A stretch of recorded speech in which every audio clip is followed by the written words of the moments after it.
I've been doing this for 13 years, and this is still the only case that keeps me up at night. I'm a private investigator. I'm usually sitting behind my steering wheel, taking photos of a cheating spouse, or interviewing witnesses to a robbery. It's not too often that a missing person comes across my desk, but when they do, it's usually because they've been gone for a very long time. This wasn't the case with the Beckett family.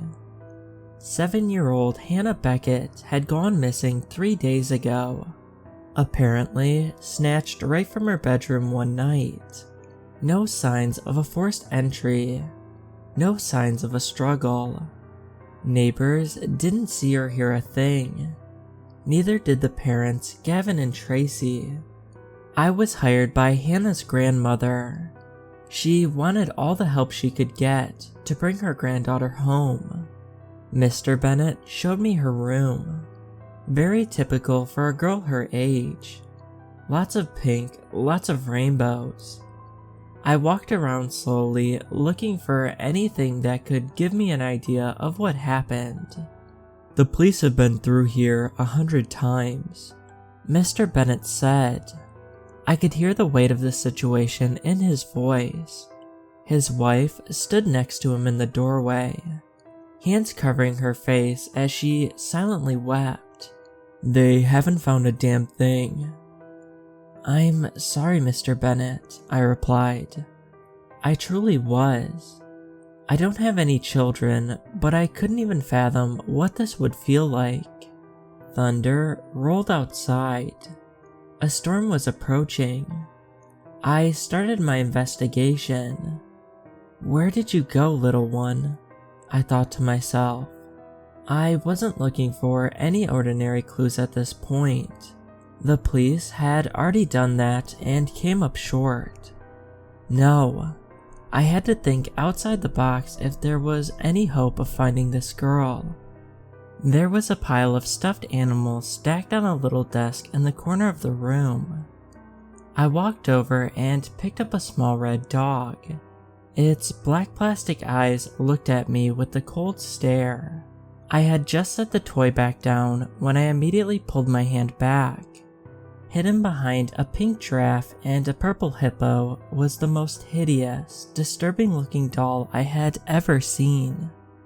It was large in porcelain, in the image of a small girl. It wore a dirty white dress and black shoes with gold buckles. On its face, the mouth was twisted up into a demented sneer. "Jesus," I whispered. I reached down and gingerly picked the doll up. Its brassy blonde hair fell back behind it, and its hollow eyes remained fixated on some point behind my head. "Mr. Beckett, did you get this doll for Hannah?" I asked, before turning around. He was gone. "Mr. Beckett?" I said again, a little louder this time. A sharp pain ripped through my hand holding the doll, as if my finger had been bent back. I dropped the doll and grabbed my hand. Its face smiled up at me, looking as if it knew something that I didn't. I left the doll on the floor and walked out into the hallway. The lights were off. I couldn't remember if they had been off when I first entered the room, but I doubted it. "Mr. Beckett?" "Gavin." I called out into the house. There was no answer. I walked back downstairs and into the living room. "Miss Beckett?"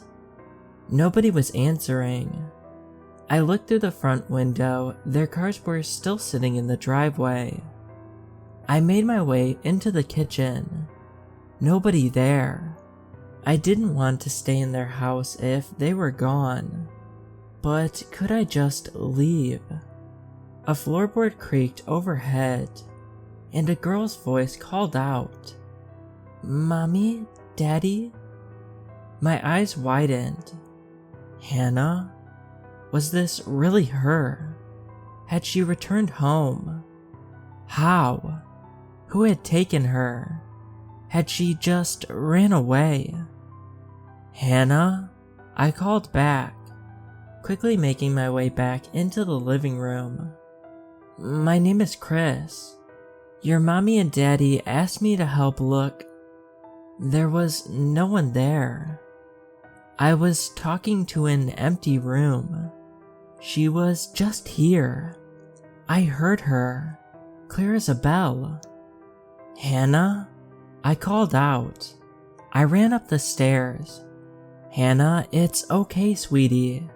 I'm here to help. You're not in any trouble. Poor kid was probably scared out of her mind, coming home to find some strange man in her house. Hannah, it's okay. I'm a private investigator. It's sort of like a policeman. I called out through the upstairs hallway. I checked every room, still calling her name.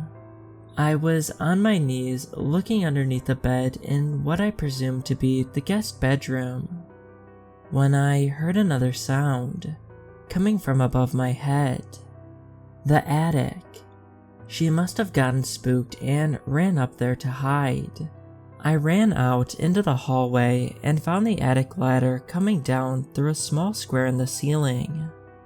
Those steps weren't there when I came up earlier, but that was because she had snuck past me when I was searching the rooms and got up there. Hang on, Hannah, it's okay. I'm not gonna hurt you. I'm here to help, I shouted as I started climbing up the ladder into the attic. I wish I had asked myself at that moment, how in the world a 7-year-old would have reached the string on the ceiling to pull down the ladder. There was no step stool, no boxes, nothing in the hallway for her to climb up. I also wish I had noticed in my hasty search that the creepy doll I had dropped to the floor was no longer there. It's okay, sweetie, it's okay. Just hang tight. I pulled myself all the way up through the attic floor and stood up. It was too dark to see anything. I pulled my cell phone out of my back pocket and turned on the flashlight. It took a few moments of my eyes adjusting before I noticed the pentagon I was standing in the middle of. At that same moment, someone grabbed me around my arms from behind. I dropped my phone, the flashlight beaming straight up in front of me. That's when I heard a vicious snarl and saw Tracy Beckett lunging at me with a hammer. Her face was illuminated from underneath, giving her face a demonic appearance. I managed to move just in time, dropping my knees and moving my head to the side. There was a short grunt behind me as the person who I now realized to be Gavin took a glancing blow of the hammer. His grip on me never loosened though. I lifted both of my arms up, getting a little space between us, and moved my hips sideways. Stepping my leg behind his, I straightened out my leg and rolled back, bringing him with me to the floor. I quickly rolled over on him and punched him hard across the face. He cried out in pain. That's when I felt the bottom of a shoe connect with my chest. I fell backwards off of Gavin.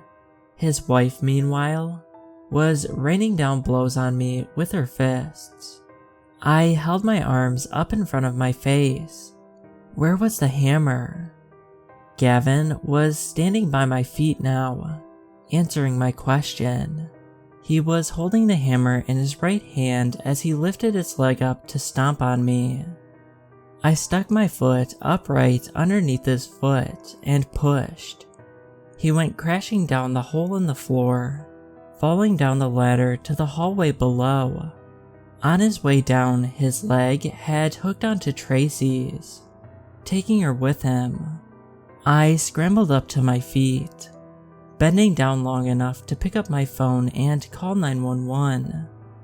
I pulled the attic ladder up, so they couldn't get back in, although I was pretty sure at this point that they were unconscious. As I waited for the police to show up, I looked around. The only light in the pitch black attic coming from my flashlight. There was some sort of altar at the far end of the room. There was a ram's head carved out of wood at the center, and a small table with candles and a chalice laid out in front of it. Next to that, laying on the table, was a doll, just like the one I found in Hannah's room. No, not like that doll. This was that doll. The cops showed up a few minutes later. Gavin and Tracy Beckett were handcuffed and put in the back of a squad car. I told the officer in charge what had happened. I came to find out weeks later through a friend on the force that the Becketts were Satanists, devil worshippers in other words. Although Hannah Beckett still hasn't been found as of writing this, it is presumed that Mr. and Mrs. Beckett used her as some sort of sacrifice during one of their rituals. While Hannah Beckett's disappearance can be explained, there is one that cannot be. That of the missing doll.